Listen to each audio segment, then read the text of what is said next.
கோடாகோடி ஸ்தோத்திரம் பாடி கிறிஸ்துவின் அன்பை ருசிப்போம். கோடா கோடி ஸ்தோத்திரம் பாடி கிறிஸ்துவின் அன்பை ருசிப்போமே. கோடா கோடி ஸ்தோத்திரம் பாடி கிறிஸ்துவின் அன்பை ருசிப்போமே. சேற்றிலிருந்து தூக்கி எடுத்து ஏற்றி அணைத்து காத்து கொண்டாரே.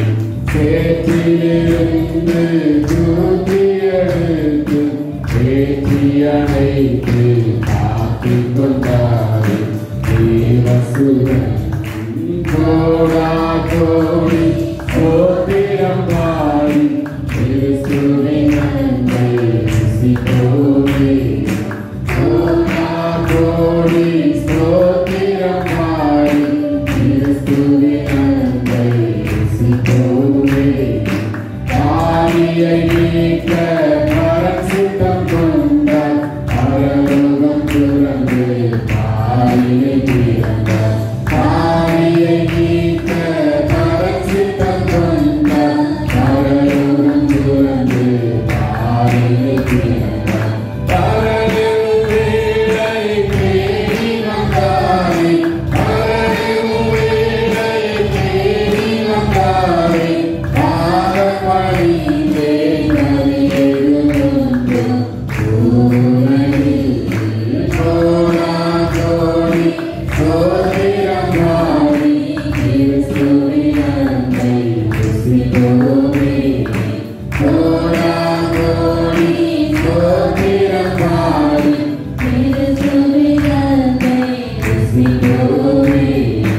தேவனின் சித்தம் செய்யும்படியாய் தாசரின் தூதர் தாமெடுத்தணிந்து.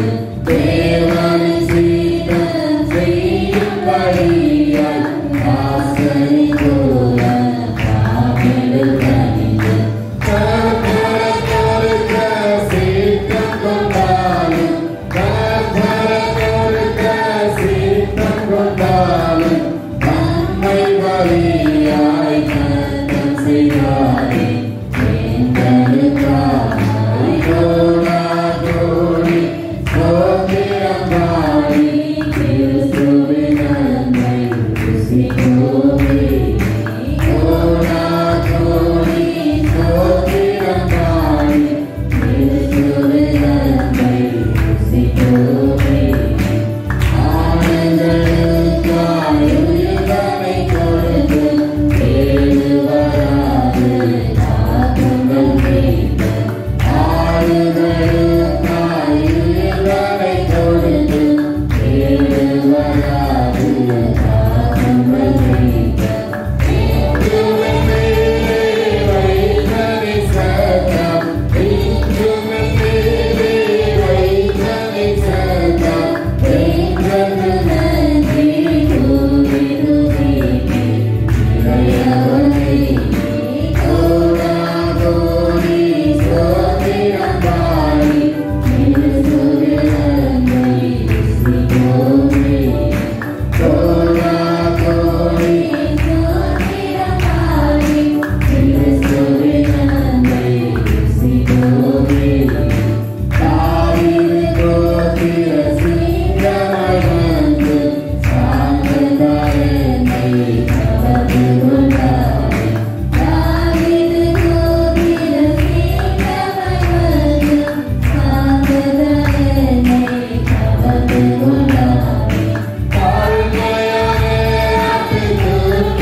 அல்லேலூயா அல்லேலூயா அல்லேலூயா.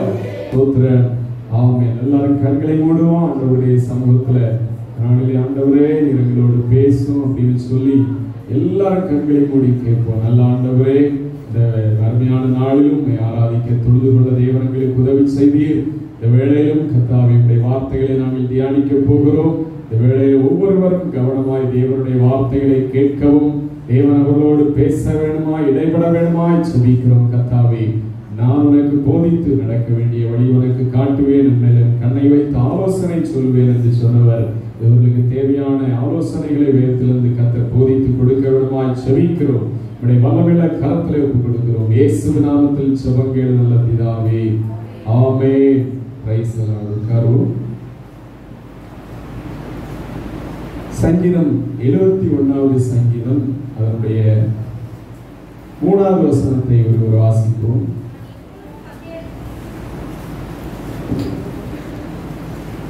நான் எப்பொழுதும் வந்தடையத்தக்க கண்மலையாயிரும். நான் எப்பொழுதும் வந்தடையத்தக்க கண்மலையாயிரும். என்னை ரட்சிப்பதற்கு கட்டளையிட்டீரே. என்னை ரட்சிப்பதற்கு கட்டளையிட்டீரே. நீரே என் கண்மலையும் என் கோட்டையுமாய் இருக்கிறீர். நீரே என் கண்மலையும் என் கோட்டையுமாய் இருக்கிறீர். நான் எப்பொழுதும் வந்தடையத்தக்க கண்மலையாயிரும். சங்கீதக்காரன் ஆண்டவரை பார்த்து கேட்கிறார், நான் எப்பொழுதும் வந்தடையத்தக்க கண்மலையாய் இரும் ஆண்டவரே, என்னை ரட்சிப்பதற்கு கட்டளையிட்டீரே. நீரே என் கண்மலையும் என் கோட்டையுமாய் இருக்கிறீர். இந்த நாளிலே கண்மலையும் தேவனுடைய பிள்ளைகளும் என்கிற தலைப்பிலே ஒரு சில வசனங்களை நாம் தியானிக்க போகிறோம். கண்மலையும் தேவ பிள்ளைகளும் என்கிற தலைப்பில் தேவனுடைய வார்த்தைகளை தியானித்து நாம் செவிக்க போகிறோம். இந்த வாசித்ததான பகுதியில சங்கீதக்காரன், ஆண்டவரே, நான் எப்பொழுதும் உம்மை கிட்டி சேரும்படியாய் வந்தடையத்தக்க கண்மலையாய் நீர் எனக்கு இரும் ஆண்டவரேன்னு சொல்லி கேட்கிறார். நம்முடைய வாழ்க்கையிலும் கூட எப்பொழுதும் வந்தடையத்தக்கதான ஒரு கண்மலை நமக்கு உண்டு. அவர் ஆண்டவராகிய இயேசு கிறிஸ்துவாய் இருக்கிறார். அல்லேலூயா. எந்த நேரமும் எப்பொழுதும் அவரை நோக்கி நாம் இயேசுவே என்று சொல்லி அவரை நோக்கி கூப்பிட முடியும். எப்பொழுதும் வந்தடையத்தக்க கண்மலையாய் இரட்சகராய் அவர் நமக்கு இருக்கிறார். அல்லேலூயா. ஒரு மனிதனை 4 வாட்டி நீங்க கூப்பிட்டாலே அவனுக்கு எரிச்சல் வந்துடும். ஸ்தோத்திரம். ஆனா நம்ம இயேசுவை எத்தனை தடவை கூப்பிட்டாலும் என் மகன் என் மகள் கூப்பிடுகிறாள் என்ன என்று சொல்லி பார்ப்போம் அப்படின்னு சொல்லி நம்முடைய காரியங்களை அவர் கனிவோடு அமைதலோடு கேட்கிற அன்புள்ள பரலோக தகப்பனாக இருக்கிறார். அல்லேலூயா. ஸ்தோத்திரம். நம்ம ஒரு மனிதனிடத்துல அதிகமாய் போய் பேச ஆரம்பிக்கும் போது அடுத்த பல தடவை போகும்போது அந்த மனிதர்கள் என்ன செய்வார்கள்? ஸ்தோத்திரம், இன்னைக்கு இவங்ககிட்ட மாட்டக்கூடாது, பேசியே கழுத்தை அறுத்துருவாங்க அப்படின்னு சொல்லிட்டு எஸ்கேப் ஆயிடுவாங்க. ஆனா ஆண்டவரிடத்துல நம்ம மணிக்கணக்கா எவ்வளவு நேரம் வேணாலும் நம்முடைய புலம்பலை அவர் மாற்றும்படியாய் கண்ணீரை அவர் துருத்தியில வைத்து நமக்கு பதில் கொடுக்கும்படியாக அவரிடத்திலே நாம் மன்றாட முடியும். எப்பொழுதும் வந்தடையத்தக்க கண்மலையாயிரும் என்று சொல்லி சங்கீதக்காரர் சொல்லுகிறார். இந்த நாளிலே வந்திருக்கிற உங்களுடைய வாழ்க்கையிலும் என்னுடைய வாழ்க்கையிலும் கூட அந்த கண்மலையாகிய ஆண்டவரை நாம் கிட்டி சேரும் போது அவர் நம்மை உண்மையாய் வழிநடத்தி ஆசீர்வதிக்கிற தேவனாக இருப்பார். ஏசாயா 26ஆம் அதிகாரம் அதனுடைய 4வது வசனத்தை படிப்போம். ஏசாயா 26:4. கர்த்தரை என்றென்றைக்கும் நம்புங்கள், நித்திய கண்மலையாய் இருக்கிறார் என்று சொல்லப்பட்டிருக்கிறது. கர்த்தராகிய யெகோவா நித்திய கண்மலையாய் இருக்கிறார். கர்த்தரை என்றென்றைக்கும் நம்புங்கள், அவர் நித்திய கண்மலையாய் இருக்கிறார். நாம் இந்த உலகத்திலே நம்பக்கூடிய ஒரு ஆண்டவர் அவர் கர்த்தராகிய தேவனாய் இருக்கிறார். நித்திய கண்மலையாக மாறாத கண்மலையாக அவர் இருக்கிறார். ஸ்தோத்திரம். மாறாத கண்மலையாக இருக்கிறார். மாறாத தேவனாக அவர் இருக்கிறார். 1 கொரிந்தியர் 10ஆம் அதிகாரம் 4வது வசனத்தை வாசிப்போம்.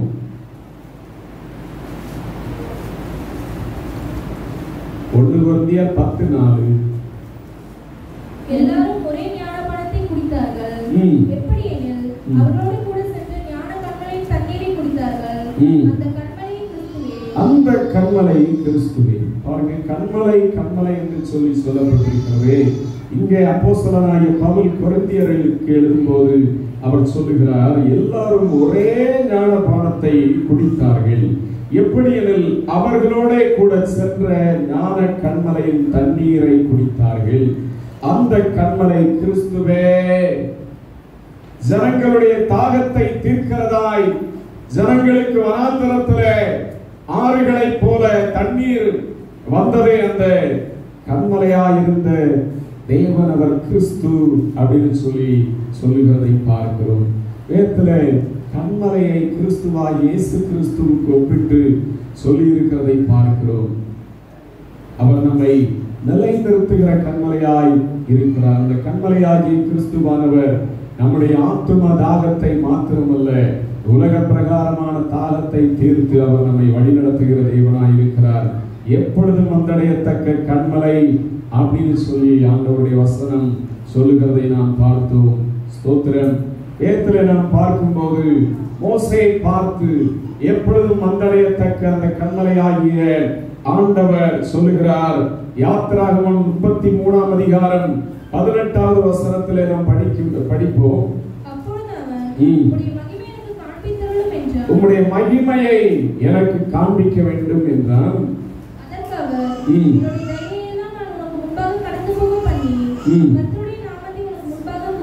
கூறுவேன்.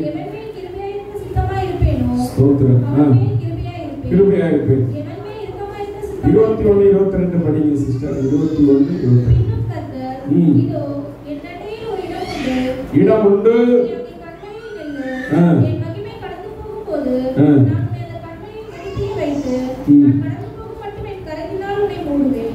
கடந்து போக மட்டும் என் கரத்தினால் உன்னை மூடுவேன். ஸ்தோத்திரம். பின்னும் கர்த்தர், இதோ என்னண்டையில் ஒரு இடம் உண்டு, நீ அங்கே கன்மலையில் நில்லு. மோசே பார்த்து என்ன சொல்கிறார்? அங்கே கன்மலையின் மேல் நில். கன்மலையின் மேல் நில்லு. Stand upon the rock. மோசே, நீ கன்மலையின் மேல் வந்து நில்லு. நீ என்னுடைய சாயலை, என்னுடைய மகிமையை பார்க்க வேண்டும் என்று சொல்லி விரும்புகிறாயே, அந்த கன்மலையின் மேல் வந்து நில்லு மோசே அப்படின்னு சொல்லி ஆண்டவர் பேசுகிறதை பார்க்கிறோம். பிரியமானவர்களே, நாம் கன்மலையாகிய கிறிஸ்துவினிடத்திலே வரும்போதுதான் அவருடைய மகிமையும் அவருடைய பிரசன்னத்தையும் காண முடியும். தேவ பிள்ளைகளாகி நம்முடைய வாழ்க்கையில கன்மலையாகிய கிறிஸ்துவிலே நிலைத்திருக்கிற தேவ பிள்ளைகளாய் இருக்க வேண்டும். நம்முடைய கால்கள் கன்மலையின் மேல் நிற்கிறவைகளாய் இருக்க வேண்டும். சங்கீதம் 40ஆம் சங்கீதம் அவருடைய 2வது வசனத்தை படிங்க. 40 பயங்கரமான குழியில் உளையான சேற்றிலும் இருந்து தூக்கி எடுத்து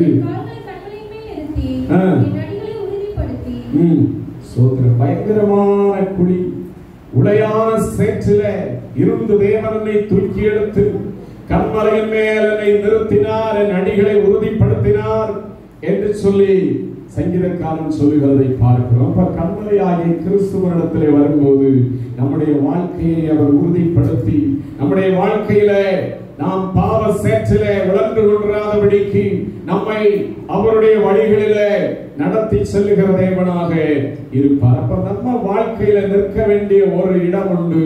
கன்மலையாகிய கிறிஸ்துவின் அருகிலே, அவரிடத்திலே நாம் நிற்கிற தேவ பிள்ளைகளாய் இருக்க வேண்டும். அல்லேலூயா.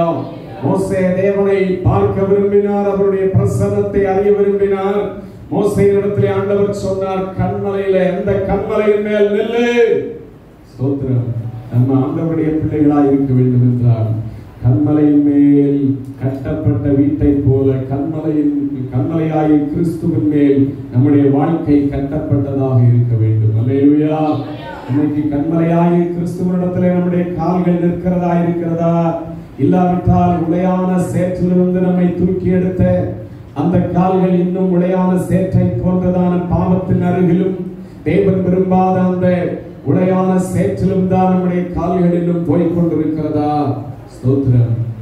அந்த நிலைமைகள் இருக்கும். ஆண்டவரே, நம்முடைய மகிமையை பார்க்கணும்ப்பா, மோடு கூட இருக்கணும். ஆண்டவரே, உடைய பிரசன்னத்தை உணர்ந்து கொண்டு ஒவ்வொரு நாளும் நான் ஜீவிக்கிறவனா இருக்கணும் அப்படின்னு சொல்லி மோசேயை போல கேட்கும்போது அந்த தேவன் நம்மை அவருடைய பிரசன்னத்தினால் நிறைத்து இந்த உலகத்துல நம்மை வழிநடத்தி கொண்டே இருப்பார். அல்லேலூயா, ஸ்தோத்திரம் ஸ்தோத்திரம்.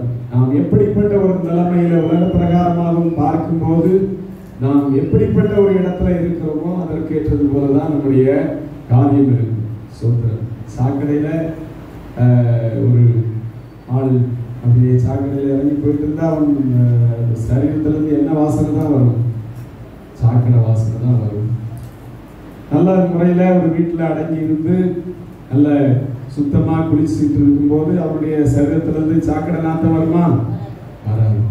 அதுபோலதான் கிறிஸ்தவ வாழ்க்கையில தேவனுடைய சமூகத்துல நல்லா ஜெபம் பண்ணி ஆண்டவருடைய வார்த்தைகளினால போதனை அடைந்து இருக்கும்போது கிறிஸ்துவின் வாசனை, கிறிஸ்துவனுடைய காரியத்தின் வெளிப்பாடு நம்முடைய வாழ்க்கையில இருக்கும். இல்லாத பட்சத்துல ஸ்தோத்திரம் உலகான சேற்றினுடைய பாவத்தினுடைய வாசனை தான் நம்முடைய வாழ்க்கையில இருக்கும். பாவத்தினுடைய பிரதிபலிப்பு தான் நம்முடைய வாழ்க்கையில காணப்படும்.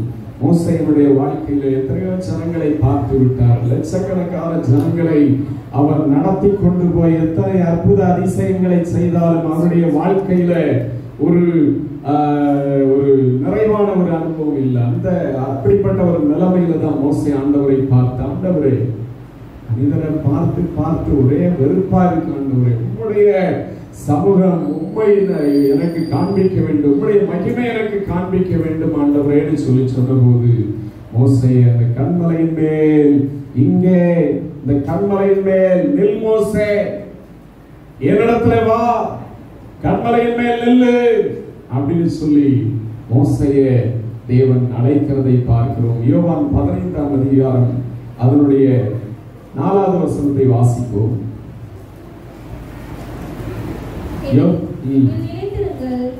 என்னில் நிலைத்திருங்கள், நானும் உங்களில் நிலைத்திருப்பேன். கொடியானது திராட்சை செடியில் நிலைத்திராவிட்டால் அது தானாய் கனி கொடுக்க மாட்டாதது போல நீங்களும் என்னில் நிலைத்திராவிட்டால் கனி கொடுக்க மாட்டீர்கள். கனி கொடுக்க மாட்டீர்கள். ஆண்டவர் என்ன சொல்லுகிறார்? ஆண்டவராய் இயேசு கிறிஸ்து அவர் சொல்லுகிறார், என்னில் நிலைத்திருங்கள். என் பிள்ளைகளே, என்னில் நிலைத்திருங்கள். கிறிஸ்துவாகி என்னிடத்தில் நீங்கள் நிலைத்திருங்கள், நானும் உங்களில் நிலைத்திருப்பேன். கொடியானது திராட்சை செடியில் நிலைத்திராவிட்டால் அது தானாய் கனி கொடுக்க மாட்டாதது போல நீங்களும் என்னில் நிலைத்திராவிட்டால் எனக்குரிய கனி கொடுக்க மாட்டீர்கள். ஆண்டவர் சொல்கிறார், ஒரு திராட்சை கொடியானது அந்த திராட்சை செடியில நிலைத்திராத பட்சத்துல அது எவ்வளவு பெரிய நீளமா இருந்தாலும் அந்த கொடி திராட்சை செடியோடு இணைக்கப்பட்டிருந்தால் தான் கனி கொடுக்க முடியும். நம்ம ஊர்லயும் பல, நீங்க ஒருவேளை திராட்சை கொடிகளை பார்க்காவிட்டாலும் பல புடலங்காய் கொடி, அந்த கொடி, இந்த கொடி, பாவற்காய் கொடி, இதெல்லாம் பார்த்துருக்கீங்க. அதுல ஒரு கொடியை படர்ந்து போகிற ஒரு கொடியை கட் பண்ணி விட்டுட்டீங்கன்னா அதுக்கப்புறம் அதுல எல்லாம் இருக்குமா, இல்லாட்ட காய் காய்க்குமா? ஒண்ணுமே அதனால பண்ண முடியாது. அது அந்த செடியோடு இணைக்கப்பட்டிருக்கும் போது அதுக்கு மதிப்பு. அந்த செடியோடு இணைக்கப்பட்டிருந்தாதான் அது பலம் கொடுக்க முடியும். அதுபோல ஆண்டவருடைய பிள்ளைகளாகிய நம்முடைய வாழ்க்கையில ஆண்டவர் இயேசு சொல்கிறார், என்னில் நிலைத்திருங்கள், நானும் உங்களில் நிலைத்திருப்பேன். கொடியானது திராட்சை செடியில் நிலைத்திராவிட்டால் என்ன ஆண்டவர் சொல்ல வருகிறார்? நீங்களும் என்னில் நிலைத்திராவிட்டால் கனி கொடுக்க மாட்டீர்கள். அப்போ ஆண்டவரிலே நாம் நிலைத்திருக்காத ஒரு வாழ்க்கை செய்வோம் என்றால் இயேசு கிறிஸ்து விரும்புகிறதான பரிசுத்தமான கனி கொடுக்கிற ஜீவியம் நம்முடைய வாழ்க்கையில இருக்காது. இயேசுவில நிலைத்திருக்கிற ஆண்டவருடைய பிள்ளைகளாய் நாம் காணப்பட வேண்டும் என்று சொல்லி இந்த காலை வேளையில தேவன் விரும்புகிறார்.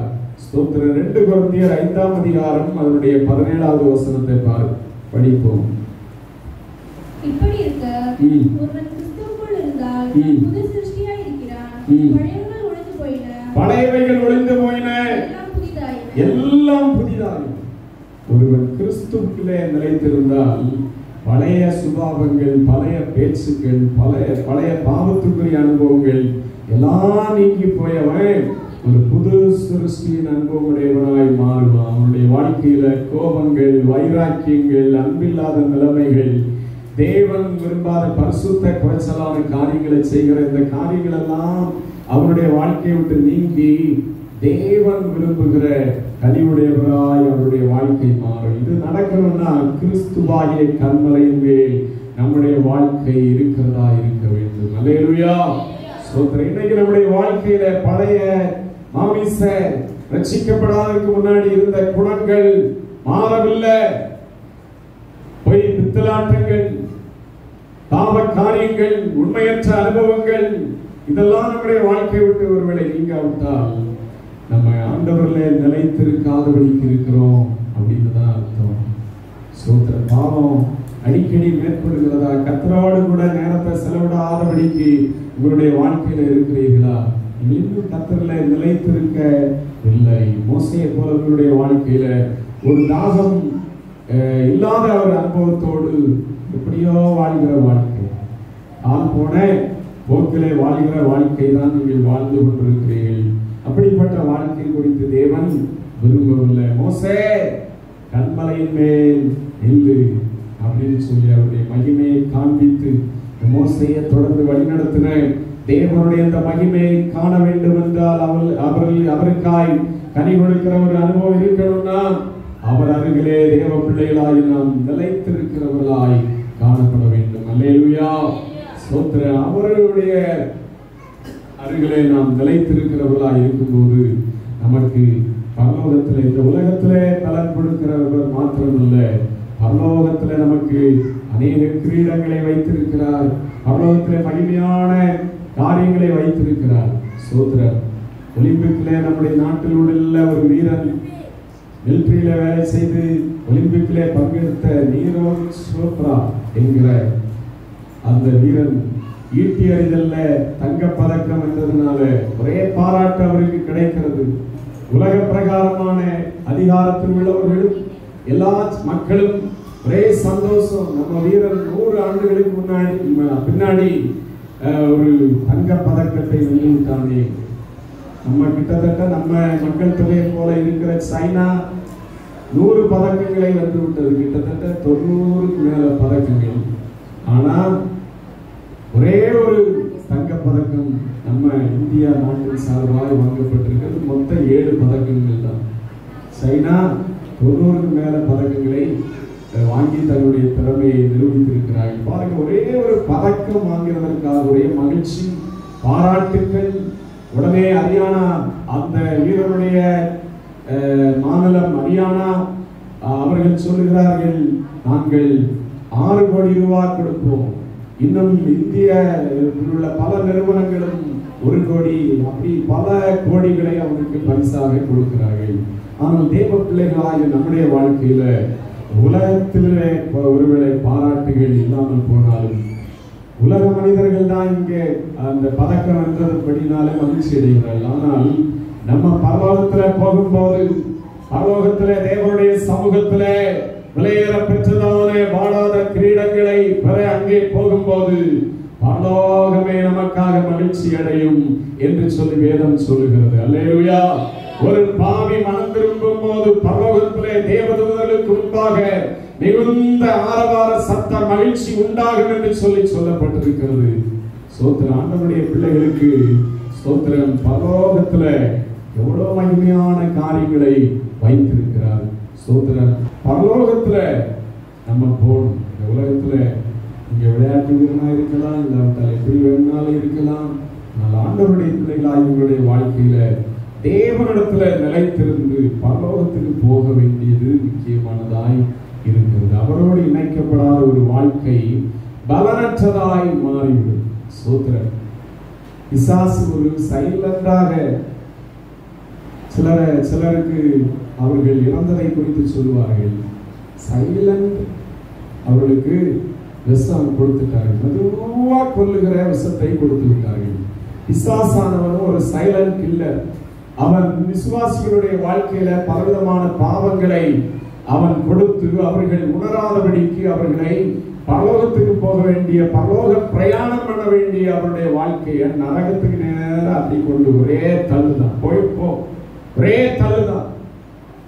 அநேகருடைய வாழ்க்கை தேவனோடு இணைக்கப்பட்டு தேவனுக்கு சாட்சியாய் வாழ வேண்டிய வாழ்க்கை வழிதவரின் நரகத்துக்கு நேராய் ட்ராக் மாறி போய்கொண்டே இருக்கிறது.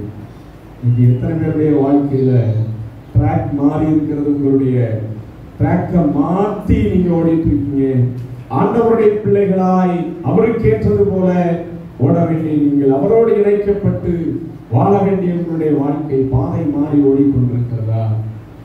ஆண்டவரிடத்துல இன்னைக்கு இந்த திருவிருந்து ஞாயிற்றுக்கிழமையில இயேசுவே உமக்காக ஓடணும்ப்பா, உமக்காக ஓடணும். உம்மோடு இணைக்கப்பட்ட ஒரு தேவ பிள்ளையாய் ஆண்டவரை நான் இருக்கணும். அந்த மோசே தேவனுடைய மகிமையை காண வேண்டும், அவருடைய பிரசன்னத்திலே வாழ வேண்டும் என்று சொல்லி விரும்பினது போல என் வாழ்க்கையில் ஆண்டவரே நான் விரும்பி உம்மோடு உறவாடி வாழணும் அப்படின்னு சொல்லி கிருபைகளை கேளுங்க. கர்த்தர் உங்களை கண்டிப்பாக வழி நடத்துவார். ஸ்தோத்திரம். இரண்டாவதாக அதே மோசேயினிடத்துல ஆண்டவர் சொல்லுகிறார். யாத்திராகமம் 24 அதிகாரம் 12வது வசனத்தை படிப்போம். அப்பொழுது கர்த்தர் மோசேயை நோக்கி மலையின் மேல் என்னிடத்தில் ஏறி வந்து அங்கே இரு, நான் உனக்கு கற்பனைகளையும்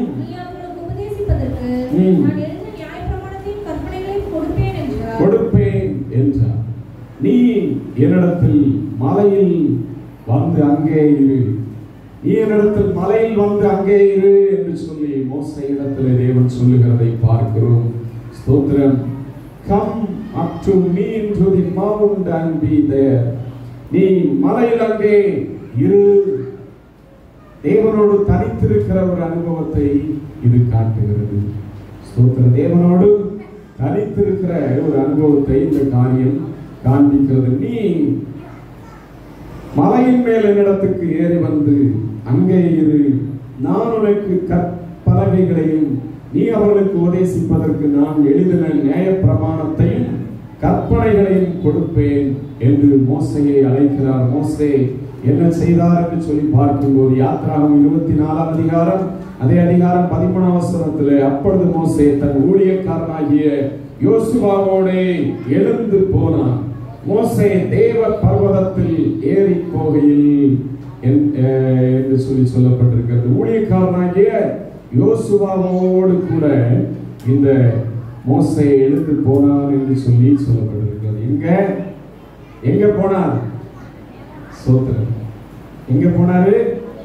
மலைக்கு. ஆண்டவருடைய சமூகத்துல தேவன் பேசுகிறத கேட்கும்படியாய் தேவன் சொன்னதான அந்த இடத்துக்கு அவர் கடந்து போகிறதை பார்க்கிறோம். மோசேயினுடைய வாழ்க்கையில அவரோடு கூட இருக்க ஒரு செப பங்காளர், ஒரு துணை, ஜெபிக்கிற ஒரு துணையா இருக்கிற யோசுவாவை அழைத்து செல்கிறதை பார்க்கிறோம். எனவேதான் ஆண்டவருடைய பிள்ளைகளுக்கு கூட ஊழியம் செய்யும் போது கர்த்தருடைய சார்பாக கடந்து போகும்போது ஒரு ஆளை தனியா போகக்கூடாது.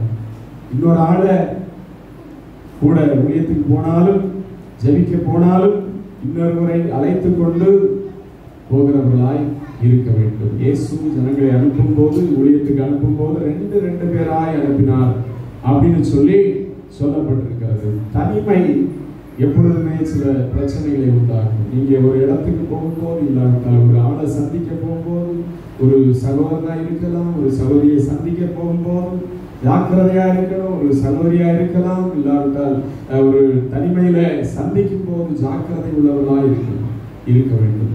ஏதேன் தோட்டத்திலே கூட தனிமையாய் இருந்ததான அந்த ஏவாளை பிசாசானவன் வஞ்சித்ததை பார்க்கிறோம். வஞ்சிக்கிற நிலைமைகளுக்கு தேவ பிள்ளைகள் என்ன செய்யக்கூடாது?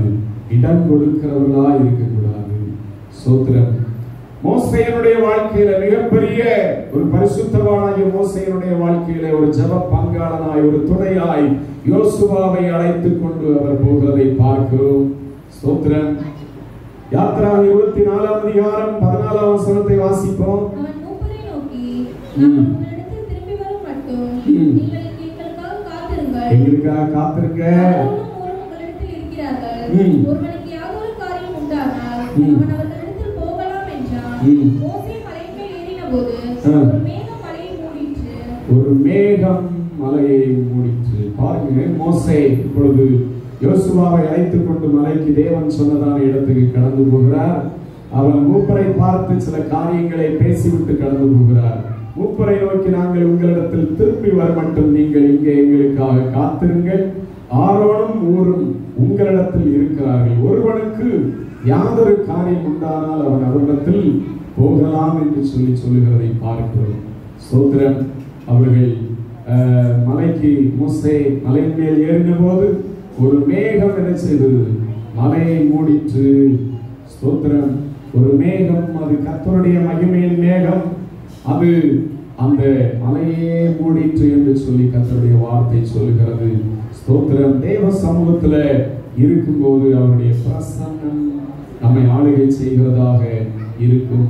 ஸ்தோத்திரம். 24ஆம் அதிகாரத்துல 15-16 வசனத்தை படிக்கும் போது, மோசே மலையின் மேல் ஏறினபோது ஒரு மேகம் மலையை மூடிற்று.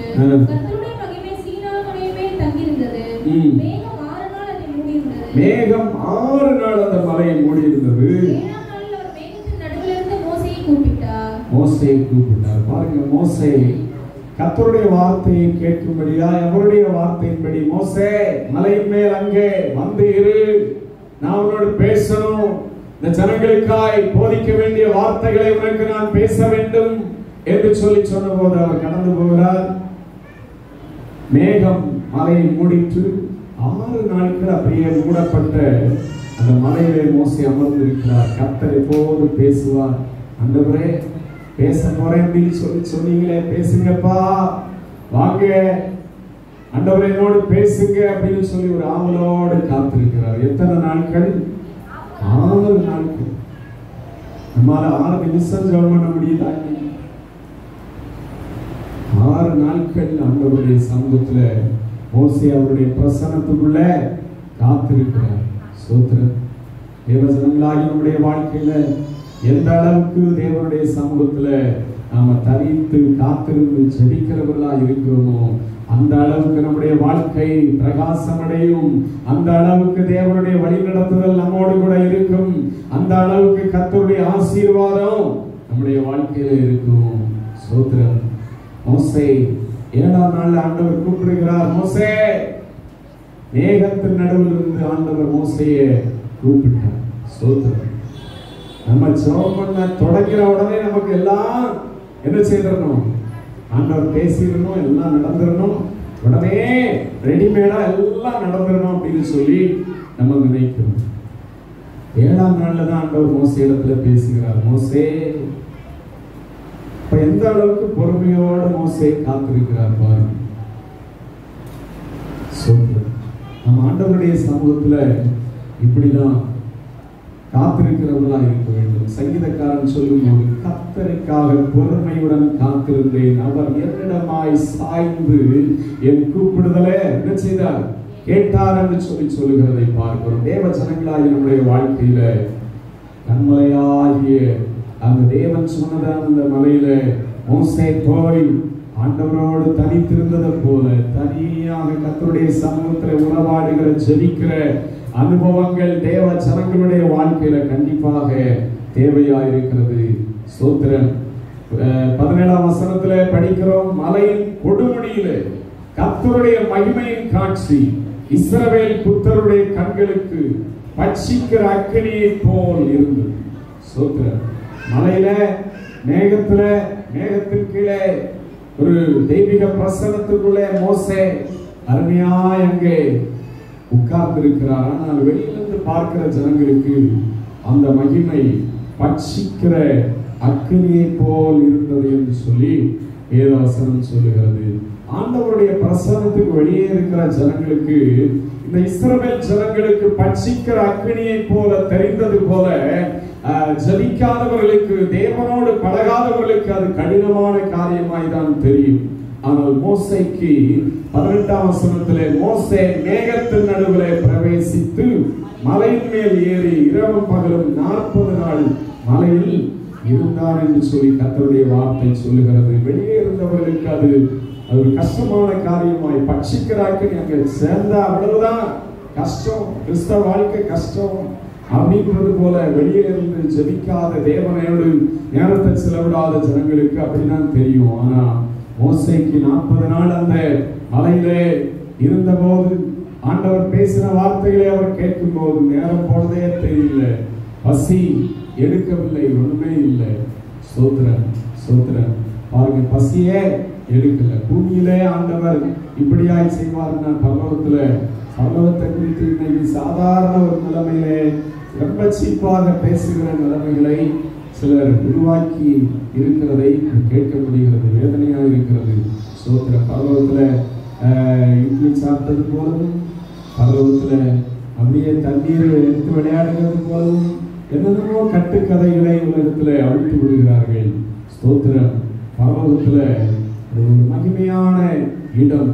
பூமிக்குரிய வாழ்க்கைக்கும் அங்கே ஒண்ணுமே சம்பந்தமே இல்லை. தீட்டானது எதுவும் அங்கே பிரவேசிக்க முடியாது. தேவன் தாமே அங்கே வெளிச்சமாய் இருப்பார் என்று சொல்லப்பட்டிருக்கிறது. ஆனால் அந்த மகிமையான பரலோகத்தை குறித்து இன்னைக்கு அநேகர் அடிக்கடி நாங்க டெய்லி பரலோகம் போயிட்டு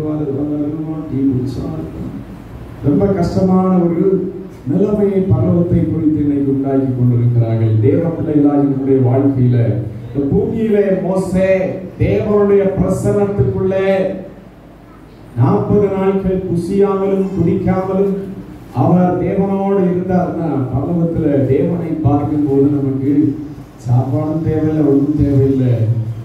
ஒரு மகிமையான அனுபவத்தோடு தேவ பிள்ளைகளாக நாம் காணப்பட முடியும். ஸ்தோத்திரம். யோவான் 14ஆம் அதிகாரம் 15ஆம் வசனம் படிப்போம்.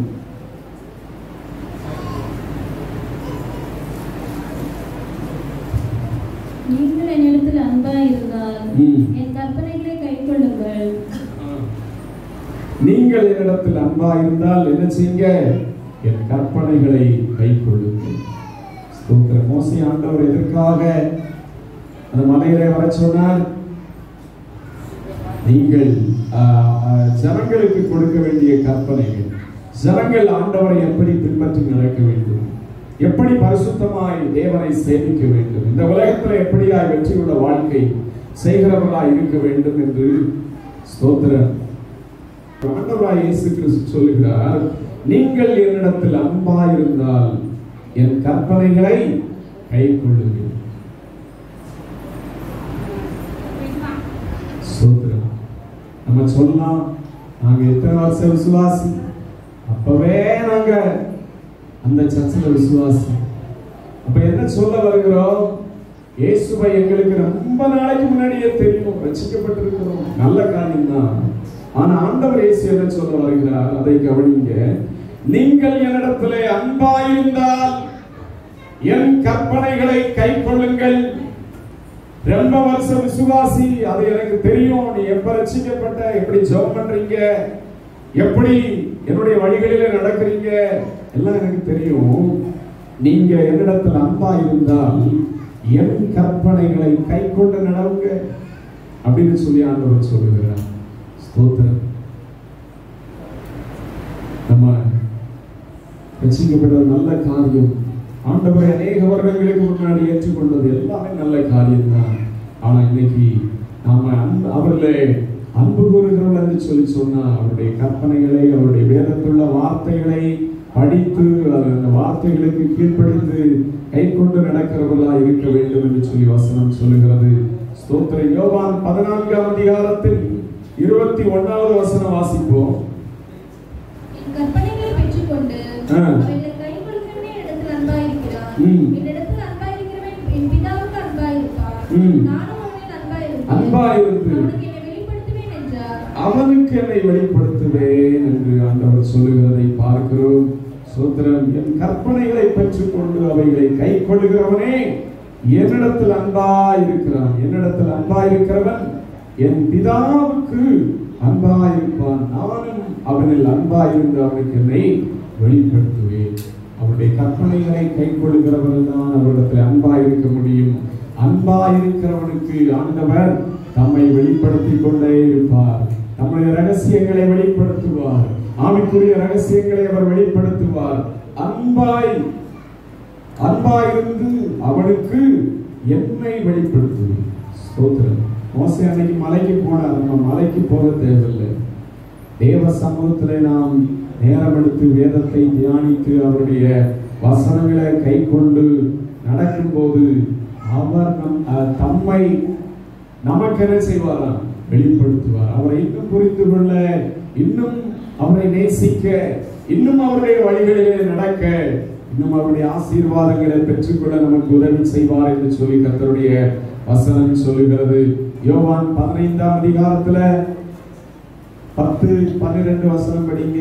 நான் என் பிதாவின் கற்பனைகளை கைக்கொண்டு அவருடைய அன்பில் நிலைத்திருக்கிறது போல நீங்களும் என் கற்பனைகளை கைக்கொண்டிருந்தால் என்னுடைய அன்பில் நிலைத்திருப்பீர்கள். ஸ்தோத்திரம். பாருங்க, ஆண்டவர் சொல்லுகிறார், நீங்க அன்பிலே நிலைத்திருக்க வேண்டும் என்றால் நீங்களும் என் கற்பனைகளை கைக்கொண்டிருந்தால் என்னுடைய அன்பில் நிலைத்திருப்பீர்கள். ஸ்தோத்திரம். என்னுடைய அன்பிலே நிலைத்திருக்க வேண்டும் என்றால் நீங்கள் கற்பனைகளை கை கொள்ளுகிறவர்களா இருங்க அப்படின்னு சொல்லி சொல்லுகிறதை பார்க்கிறோம். தேவ ஜனங்களாகிய நம்முடைய வாழ்க்கையில மோசே தேவனோடு கூட மலையிலே காணப்பட்டு நல்ல அருமையான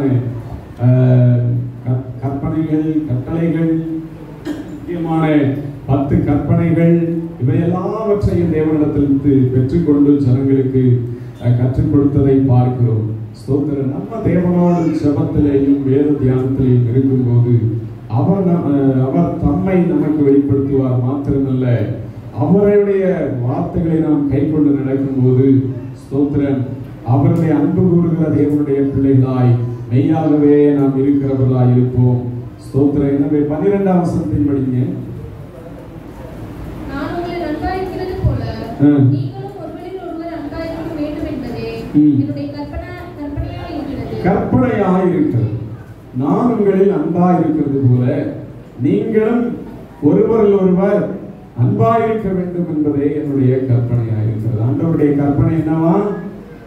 நான் உங்களிடத்தில் அன்பாய் இருக்கிறது போல நீங்களும் ஒருவரில் ஒருவர் அன்பாய் இருக்க வேண்டும் என்பதே என்னுடைய கற்பனையாய் இருக்கிறது. ஸ்தோத்திரம். நாளிலே வந்திருக்கிற நம்முடைய வாழ்க்கையில நீங்கள் ஒருவரில் ஒருவர்னா முதல்ல உங்கள் குடும்பத்தில் நீங்க அன்பா இருக்க முடிகிறதா?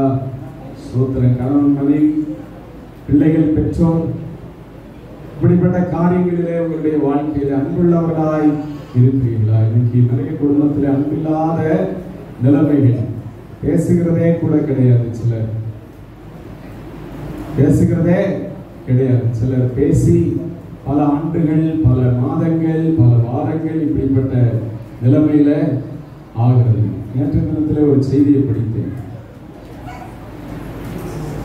ஒரு வீட்டில் ஒருவர் இறந்து கிடந்திருக்கிறார். 49 வயசானவர், கார் ஓட்டுகிறவர். 1.5 வருஷமா அவரை யாருமே வீட்டில் உள்ளவர்கள் தொடர்பு கொள்ளவில்லை. கல்யாணம் ஆகாதவர்.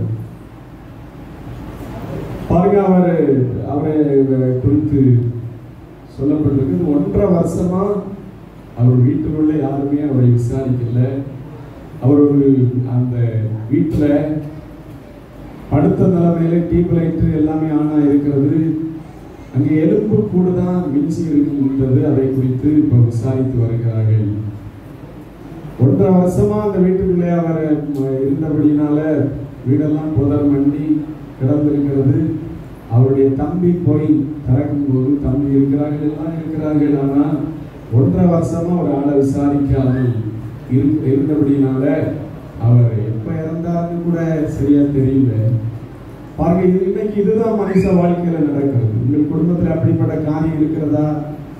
இந்த பூமியில இருக்கும் போதுதான் சொந்த பந்தம், மனுஷர்களை நீங்கள் விசாரிக்க முடியும். சோத்திரம். இங்க வைராக்கியம், பேசாதபடிக்கு ஒரு அன்பில்லாத நிலைமை இருக்கும்னா நீங்க ஆண்டவருக்கு பிரியமானவர்கள், வேதத்துக்கு புறம்பான மனிதர்களாக இருப்பீர்கள். ஸ்தோத்திரம். அன்புல நிலைத்திருப்பீர்கள் என்றால் கர்த்தருடைய வார்த்தை சொல்லுகிறபடி நான் உங்களில் அன்பாய் இருக்கிறது போல நீங்களும் ஒருவரில் ஒருவர் அன்பாய் இருக்க வேண்டும் என்பதே என்னுடைய கற்பனையாய் இருக்கிறது. ஸ்தோத்திரம். ஒருவரில் ஒருவர் அன்பாய் இருக்கிறது. பிள்ளைகளாய் உங்களுடைய வாழ்க்கையில உண்மையான ஒரு அன்பு குடும்பத்துல இன்னைக்கு இருக்கிறதா? ஸ்தோத்திரம். நான் அன்பு கூர்ந்தது போல நீங்களும் ஒருவர் அன்பாய் இருக்க வேண்டும் என்று சொல்லி ஆண்டவர் சொல்லுகிறதை பார்க்கிறோம். தேவசபையாய் நம்முடைய வாழ்க்கையில் எப்படியோ வாழ்கிறவர்களாய் அல்ல, தேவ வார்த்தைகளின்படி வாழ வேண்டும் என்பதற்காக நம்மை அவர் தம்முடைய இரத்தத்தினாலே தேவனுடைய பிள்ளைகளாய் இருக்கும்படியாய் வேறு பிரித்திருக்கிறார். எனவே எப்படியோ வாழ நம்ம ரசிக்கப்படாமல் இருந்திருக்கலாம், ஞானஸ்தானம் எடுக்காம இருந்திருக்கலாம்.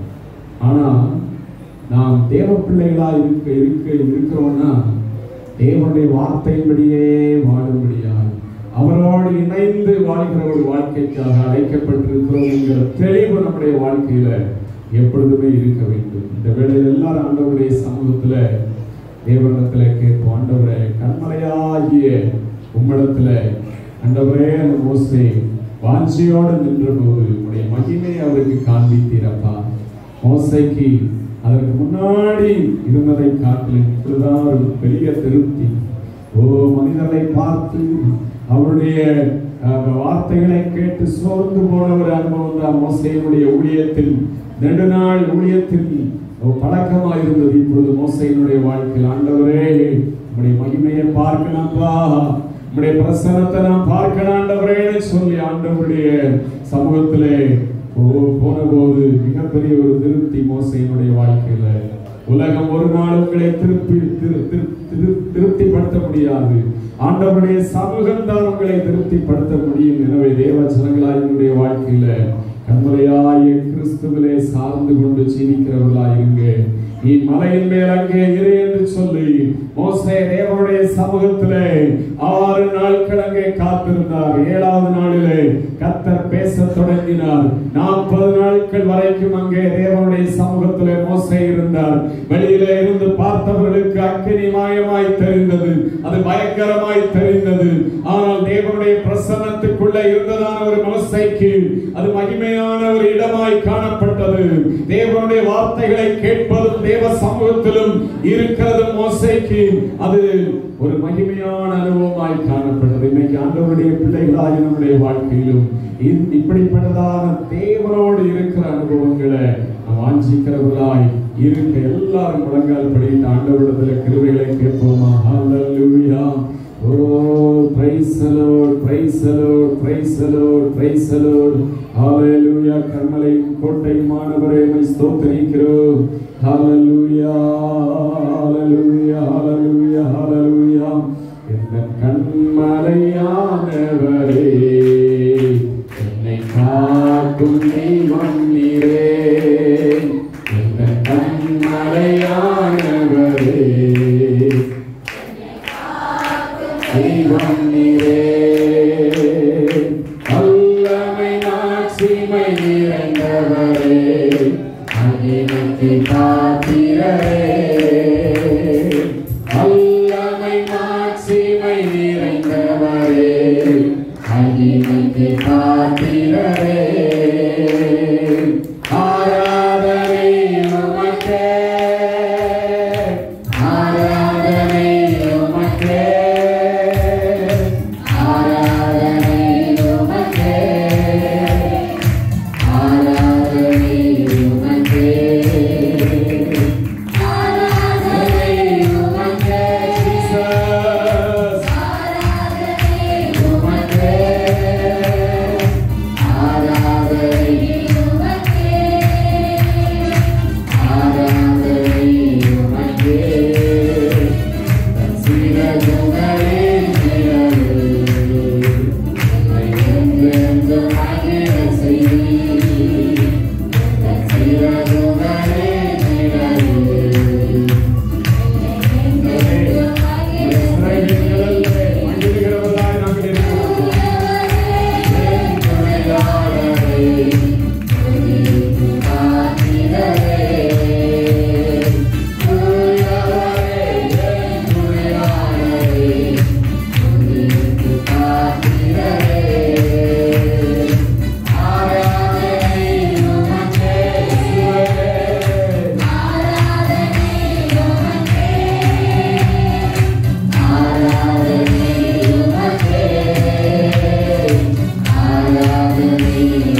ஒவ்வொரு நாளும் அவரோடு உறவாடுகிறவர்களாகவும் அந்த தேவ சமூகத்திலே மகிழ்ந்து களி கூறுகிறவர்களாகவும் இருக்க தேவனிடத்திலே தொடர்ந்து நாம் எதிர்பார்ப்போம். Praise the Lord. Hallelujah.